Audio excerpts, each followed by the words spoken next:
Émile Durkheim e seus métodos sociológicos.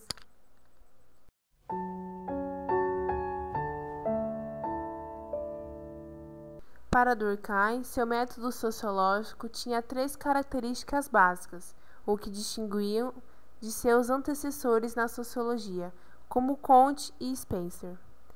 1.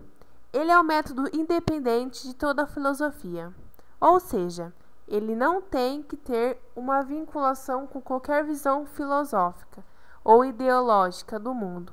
Ele não precisa afirmar nem a liberdade nem o determinismo.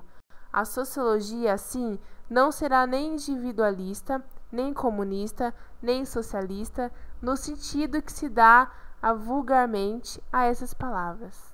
2. É um método objetivo. Segundo Durkheim, ele é um método inteiramente dominado pela ideia de que os fatos sociais são coisas e, como tais, devem ser tratados. 3. É exclusivamente sociológico, ou seja, não deriva da forma da filosofia tratar a sociedade, nem da psicologia e nem das ciências naturais, uma vez que afirma que a sociedade tem uma natureza própria, que não é derivada nem da natureza humana, nem das consciências individuais, nem das constituições orgânicas dos indivíduos. A perspectiva positiva de Comte originou, por um lado, a psicologia positivista, a qual afirma que seu objeto não é psiquismo, enquanto consciência, mas enquanto comportamento, e, portanto, pode ser tratado como método experimental das ciências naturais. E, por outro lado, a sociologia positiva, a qual tem Émile Durkheim, seu principal expoente, e que estuda a sociedade a partir dos fatos sociais, como eles se apresentam na prática, e o que também possibilita a utilização dos métodos das ciências naturais para análise dos fenômenos sociais. Durkheim parte da ideia fundamental de Comte de que a sociedade deve ser vista como um organismo vivo. Também concordava com o pressuposto de que as sociedades apenas se mantêm coesas quando de alguma forma compartilham sentimentos e crenças comuns.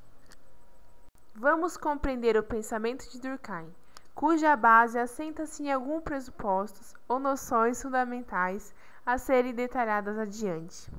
Os fatos sociais devem ser tratados como coisas. A análise dos fatos sociais exige reflexão prévia e fuga de ideias pré-concebidas. O conjunto de crenças e sentimentos coletivos são a base da coesão da sociedade. Destaca o estudo da moral dos indivíduos, e a própria sociedade cria mecanismos de coerção internos que fazem com que os indivíduos aceitem de uma forma ou de outra as regras estabelecidas. A explicação dos fatos sociais deve ser buscada na sociedade e não nos indivíduos.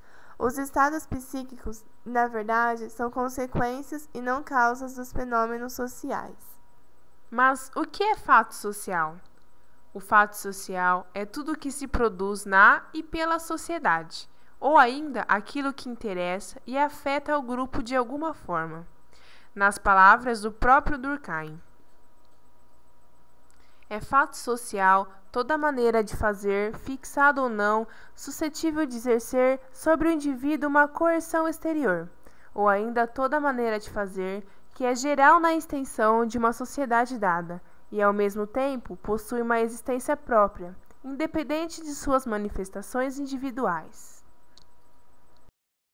Para Durkheim, é coisa tudo aquilo que é dado e que se impõe à observação. Nem a existência da natureza humana, nem o sentido de progresso no tempo, como admitia Comte, por exemplo, fazia sentido, segundo Durkheim, dentro do método sociológico. Eles são uma concepção do espírito. Durkheim, nesse sentido, é essencialmente objetivista, espirista e indutivista, ao contrário de Comte, o fundador da sociologia, que era considerado por ele como subjetivista e filosófico. A formação do ser social, feita em boa parte pela educação, é a assimilação pelo indivíduo de uma série de normas princípios morais, religiosos, éticos, de comportamento, etc., que balizam a conduta do indivíduo na sociedade. Portanto, o homem, mais do que formador da sociedade, é um produto dela. A mesma forma que a sociedade é uma síntese de indivíduos que produz fenômenos diferentes do que ocorrem nas consciências individuais. Isto justificaria a diferença entre a sociologia e a psicologia. Uma questão de fundamental importância no pensamento de Durkheim é que dá o tom do seu positivismo e funcionalismo. É a concepção de que existem estados normais e estados patológicos entre os fatos sociais. E fatos normais são aqueles que são o que devem ser, enquanto os patológicos deveriam ser de outro modo. Portanto, dentro desta perspectiva, poderíamos encontrar estados de saúde e doença social. Assim, a saúde seria boa e desejável, ao passo que a doença é ruim e deveria ser evitada. A ausência de crime seria impossível em uma sociedade, portanto, não poderia ser considerada normal. Obviamente que existem gradações de crime. Ela poderia aumentar a um ponto de se tornar patológico, ou seja, comprometer o tecido social. O crime seria também útil. Segundo o próprio Durkheim, um crime é necessário. Ele está ligado às condições fundamentais de toda a vida social, pois as condições de que ele é solidário são elas mesmas indispensáveis à evolução normal da moral e do direito.